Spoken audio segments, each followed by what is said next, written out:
The gentle hum of the air conditioning in my office was very different from the storm of thoughts in my head. My name is Anna, and I'm a 28-year-old lawyer. My life now is very different from my chaotic childhood, which I keep hidden even from my closest friends. The quiet of my office was broken by the ringing of my phone. It was an unknown number, but it felt strangely familiar. I picked up the phone with a nervous hand. "Speaking," I said, trying to sound professional and careful. "Anna, it's your father," said the voice. There was a nervousness in his voice that made me feel uneasy. A chill ran through me. It had been over 10 years since I last heard that voice. A voice that used to mean safety and love but now symbolized betrayal and pain. "Why are you calling me?" I asked, my voice sharp as it cut through the silence after he introduced himself. "I'm in trouble, Anna. I need your help with money," he said, his voice cracking a little. Even though he might have been sincere, his request made me feel angry and resentful. "You need my help now, after all these years?" I replied, feeling a mix of disbelief and anger. "Yes, I wouldn't ask if it wasn't serious." "I'm really in a tough spot," he continued, sounding more desperate. "You stopped being my father a long time ago. You can't just call me now and expect me to help," I said firmly, my voice cold and steady. There was a long pause on the line, filled with a heavy silence that felt like a huge, unbridgeable gap between us. "Anna, please. I'm still your dad," he said, trying weakly to reconnect with me. The word dad felt strange and almost shocking. "A dad? You lost that title when you chose her over me," I replied, my words filled with years of buried anger and hurt. "You're my daughter. I thought," he began, sounding both pleading and desperate. "You thought wrong," I interrupted, cutting him off. "You made your choice years ago, and now I've made mine." "Anna, I am sorry. I just need this one favor," he said. The word sorry echoed in my office, sounding empty and meaningless. "Sorry doesn't change the past. I can't help you," I said firmly, and then I hung up the phone. Before I turned 10, my childhood was full of love and laughter. My parents and I lived happily in our small rented house. My mom was a joyful and kind person, and she filled our days with warmth and our nights with stories and dreams. My dad used to be playful and caring, spending evenings playing games with me or teaching me about the world. Our home felt like a happy place where every day was an adventure and every night a sweet dream. But our happy life ended suddenly when my mom passed away unexpectedly. The house that was once full of laughter and love became silent, filled only with memories. I remember walking through the rooms, each one a reminder that she was gone. The loss was too much to bear, not just for me, but for my dad too, who had lost the love of his life. But to my surprise and confusion, his grief seemed to fade quickly. Just a few months later, he brought home Marissa, a woman who was going to play a big role in our lives. I remember the day he introduced her, a day that changed my childhood forever. "Anna, this is Marissa. She's going to be staying with us," my dad said one evening. His voice didn't have the warmth I was used to hearing. I looked at Marissa, hoping to see some kindness or friendliness in her, but I found none. She seemed imposing, and her gaze was cold and calculating from the very first moment. I felt a change in the air, a shift that filled me with a sense of dread I couldn't explain. "Hello, Anna," Marissa said. Her voice was smooth but lacked real emotion. Her smile didn't comfort me, it seemed to hide something sinister. In the days that followed, the house felt different, as if the walls themselves were shrinking away from her presence. The happy memories of the past seemed to fade, replaced by a lingering unease that settled everywhere. I kept looking at Marissa, trying to find something nice or kind about her, but her every look and gesture seemed filled with an unspoken hostility. It became clear that she wasn't here to fill the void my mother had left, but to create a new story where I didn't belong.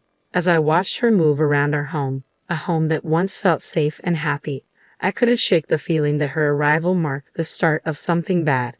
The way she looked at me with eyes that seemed to hide more than they showed made me worry about the future. After Marissa arrived, it felt like I was living in a nightmare I couldn't escape. The house, once filled with my mother's laughter and love, now felt cold and unwelcoming. Marissa's presence cast a shadow over everything, turning even simple daily routines into struggles. One morning, as I sat down for breakfast, I noticed my food tasted unusually salty. "Marissa, did you put too much salt in this?" I asked hesitantly. "Oh, did I? It must have been a mistake. Just eat it, Anna. Don't be so picky," she replied, her tone dismissive and almost mocking. The incidents became more frequent and mean-spirited. I remember finding my clothes ruined after they were washed. "Marissa, my clothes are all faded. What happened?" I asked one day, holding up my favorite dress, now discolored and unwearable. She glanced at it and shrugged nonchalantly. "Maybe the washing machine is acting up, or perhaps it's time you stop wearing such childish clothes." I felt a surge of frustration but knew arguing would only make things worse. Feeling helpless, I turned to my dad, hoping he would see through her act. "Dad, Marissa is ruining my things. She's always mean to me," I said one evening, my voice trembling with anger and sadness. But my dad's reaction was not what I had hoped for. "Anna, you're just imagining things. Marissa is trying her best to fit into our family. Stop causing trouble," my dad said firmly, and his words hurt deeply. Every day felt like a struggle, dealing with Marissa's hostility and my dad's indifference. The home that used to be a safe haven now felt like a prison. I began spending more time in my room, trying to escape the constant tension. Living in that unhappy house made me feel alone and misunderstood. The safety and happiness that once filled our home were replaced by fear and anxiety. I missed the past when my mom's smile could brighten up the whole room, so different from the darkness that now filled every corner. Living with Marissa became a daily challenge of avoiding her and putting up with her cruelty. Her hostility towards me started with small things like pinching my arm or twisting my stomach, always in places I could hide under my clothes. The pain was sharp and a constant reminder of how helpless I felt. I started coming up with ways to avoid her, always being careful about where she was in the house. I would take long routes to my room or wait until she was busy before I moved around. Even with these efforts, there were times when she caught me off guard, and those moments always ended in pain. One day, while I was quietly reading in the living room, Marissa walked in and, for no reason, pinched my arm hard, her nails digging into my skin. I winced in pain but kept myself from crying out. She looked at me with a cold, smug smile before walking away. During one of Grandma's rare visits, she noticed how I was moving cautiously and flinching whenever Marissa's voice echoed through the house. "Anna, is everything okay at home?" Grandma asked, sounding worried. I looked at her, wanting to tell her the truth but afraid and wanting to protect her from worry. "Yes, Grandma, everything's fine, just a lot of schoolwork," I lied, forcing a smile. She seemed unsure but didn't press further. I felt guilty for lying to her but couldn't stand the thought of causing her any stress. That evening, as Grandma was leaving, I saw Marissa watching from the window with a satisfied look on her face. It was clear she enjoyed having control over me, that she could hurt me and get away with it. Her smug expression was a clear sign that she saw herself as the one in charge and me as a powerless victim in her cruel game. I went to my room, feeling trapped in a cycle of abuse and silence. The physical pain from Marissa's pinches and twists was tough, but the emotional pain was even worse. School was my escape, a place where I could briefly forget the misery at home. But even at school, the shadows of my home life began to follow me. Mrs. Thompson, my kind-hearted teacher who always encouraged us, noticed something was wrong. One day, as I handed in my homework, she gently took my wrist and saw the bruises on my arm. "Anna, what happened here? These look like bruises," she said, sounding worried. I quickly pulled my arm back, covering the bruises with my sleeve. "It's nothing, Mrs. Thompson. I fell while playing," I lied, not meeting her eyes. Mrs. Thompson didn't seem convinced. "Anna, if something is wrong or if someone is hurting you, you can tell me. It's important to speak up," she said, looking at me with concern. I wanted to tell Mrs. Thompson everything about Marissa and how I lived in fear, but I couldn't find the words. Instead, I forced a smile and said, "Really, Mrs. Thompson, I'm fine. It was just a silly accident." She looked at me thoughtfully, then nodded slowly. "Okay, Anna, but remember, my door is always open. You're not alone," she said with a reassuring smile. I nodded, feeling a lump in my throat. Her kindness made it even harder to keep up the pretense that everything was okay. As I walked home, Mrs. Thompson's words echoed in my mind. I felt grateful for her concern, but also deeply lonely, carrying my burdens alone. The idea of telling the truth about my home life was frightening. I worried about what Marissa might do if she found out I had talked to someone. That night at dinner, I was quiet, lost in thoughts about Mrs. Thompson's offer to help. Marissa noticed my silence. "Why so quiet tonight, Anna? Cat got your tongue?" she asked, her tone mocking. I just shook my head and kept eating, trying to make myself as small and invisible as possible. After dinner, lying in bed, I felt overwhelmed by my situation. Mrs. Thompson's concern showed me that people cared, but I was still too afraid to speak up. I was stuck between wanting to tell someone and fearing what Marissa might do if she found out. The day Mrs. Thompson decided to involve my father was filled with anxiety for me. I sat nervously in the principal's office, worried about how my father would react. When he finally arrived, he looked stern and embarrassed. "What's going on, Anna? Why did the school call me here?" he asked sharply as he walked in. I looked at Mrs. Thompson, hoping for support. Trying to steady my voice, I said, "Dad, Mrs. Thompson saw. She saw the bruises, feeling his intense gaze on me. Before I could explain more, he interrupted, his anger clear. "Bruises? What are you talking about? Are you making up stories again?" Mrs. Thompson spoke up, her voice calm but firm. "Mr. Smith, I'm worried about Anna. The bruises on her arm don't seem accidental. We need to look into this." My father's face grew red with anger. "She's perfectly safe at home. Anna, are you spreading lies about our family?" he asked, clearly disappointed in me. The tears I had been holding back started to fall. "It's not lies, Dad. Marissa, she's been hurting me." I finally told the truth, but he looked completely shocked. "Marissa? That's absurd. She's been nothing but kind to you. I won't let you accuse her like this," my father said. "But Dad, it's the truth," I cried, trying to make him believe me. He stood up abruptly, losing patience. "That's enough. Tell Mrs. Thompson you made it all up." I turned to Mrs. Thompson and repeated his words. She nodded but didn't say anything. When we got home, my father locked me in my room without another word. Through the door, I could hear Marissa's voice, pretending to be concerned. "I told you she's just seeking attention," she said. I sat on my bed, feeling completely alone and hopeless. The one person I thought I could always rely on had turned away from me. My room, which used to be my safe place, now felt like a prison. I lay there, thinking about everything that had happened. The physical pain from Marissa was hard, but the real hurt came from being disbelieved and punished by my own father. It was a harsh realization that the person who was supposed to protect and love me was now causing me the most pain. The days I spent locked in my room were some of the darkest I'd ever known. Feeling trapped and alone, I knew my only hope was my grandmother.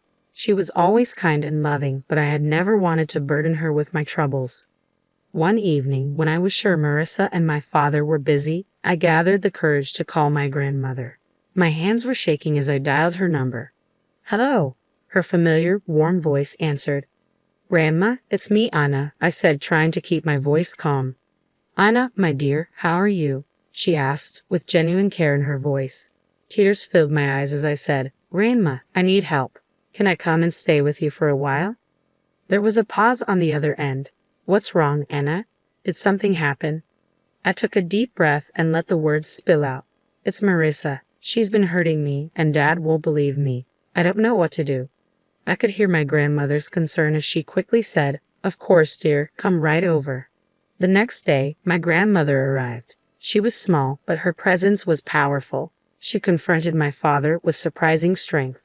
"John, I'm taking Anna with me. She's not safe here," she said firmly. My father, surprised, tried to argue. "Mom, you can't just take her. She's my daughter." "Your daughter whom you're failing to protect," she shot back. "I won't stand by and let her suffer." Marissa tried to stop her. "She's just a child making up stories. You can't believe her over us." Grandma looked at Marissa with a steely gaze. "I can see a scared child when I see one. Anna is coming with me. If you try to stop me, I'll take this to the authorities." Seeing that he was outmatched, my father didn't argue anymore. As I packed my things, I noticed Marissa's defiant look change to one of defeat. Leaving the house with my grandmother, I felt a huge weight lift off my shoulders. For the first time in months, I felt safe. The car ride to Grandma's was quiet, but her presence was comforting. When we arrived, she turned to me and said, "You're safe now, Anna. You don't have to worry anymore." In Grandma's house, I found the love and security that had been missing from my life. It was a place where I could heal and regain my strength. The difference between her warm home and my father's cold house was huge. For the first time in a long while, I felt like I could finally breathe, free from the fear and anxiety that had taken over my life. Years had passed since I left my father's house to live with my grandmother. Her home had been a safe haven full of love and healing. But time brought change, and my beloved grandmother passed away, leaving the huge emptiness. At her funeral, my father and Marissa showed up. Their faces showed fake sadness and hidden excitement. They seemed more interested in what they might get from her passing than truly mourning her loss. After the funeral, when we gathered at Grandma's house, Marissa quickly made her move. "Well, Anna, I guess you'll need to find a new place to live now. This house and everything in it belongs to your father now," she said, her voice barely hiding her pleasure. My father nodded, looking around as if planning what to do with the house. I couldn't help but smile, which seemed to confuse them. "Actually, you're wrong," I said confidently, surprising them with my tone. "What do you mean?" my father asked, looking confused. I took a deep breath, enjoying the moment. "Grandma left a will. She left the house and a lot of money to me," I'd explained, watching their faces go from confused to shocked. "But you're just a child. I'm your father. I should be in charge of your inheritance," my father stammered, clearly feeling entitled. Marissa added, her voice sharp, "Yes, until you're of age, your father will manage your property." Their reactions were almost funny. "You didn't even bother to wish me a happy birthday. I turned 18 a month ago. I'm legally an adult now. I make my own decisions," I said firmly, enjoying the look of realization on their faces. My father's expression changed from shock to anger and then to a desperate plea. "Anna, you can't do this. We're your family," he said, trying to convince me. I looked at them, old memories flooding back. "You stopped being my family a long time ago," I said calmly. Marissa stepped forward, now begging. "Please let us stay in the house. We have nowhere else to go. We didn't renew our lease." I shook my head. "This is my house now. You'll have to find somewhere else to live." As they left, I felt years of pain and neglect lift from my shoulders. I stood in the house that was now mine, a house full of my grandmother's love, and felt a sense of closure. The past still echoed in the house, but the future was mine to shape. I sat there with my phone in hand, feeling a mix of emotions, anger, betrayal, and a sense of injustice. But through it all, there was also a feeling of strength, a reminder of the resilience that had helped me through the toughest times.